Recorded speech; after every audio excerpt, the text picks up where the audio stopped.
Hi everyone, in this video I'll be showing you how you can cash out on Coinbase. So in order to cash out on Coinbase, what you'll have to do is first of all you'll need to sell the cryptos and then you'll be able to cash out on Coinbase. Now to begin with, first of all tap the trade button located right at the bottom, or else you can simply go ahead and tap the sell icon from the top, and here you'll need to sell the cryptos.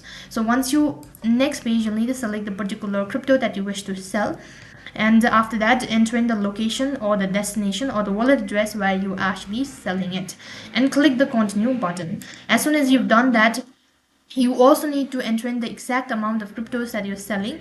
So while doing this procedure, also make sure that you've already linked your bank account once you're done selling the Bitcoin for cash. So before doing this procedure, you'll have to make sure that you've already linked your bank account. And once you're linked your bank account, it's gonna take a while in order to complete the procedure. After the procedure is completed, you can directly transfer the funds to your bank account, and that's basically how you can cash out on Coinbase. That is all for this video. I hope the video was helpful. Make sure to like, share and subscribe to our channel. Thank you for watching. See you in the next video.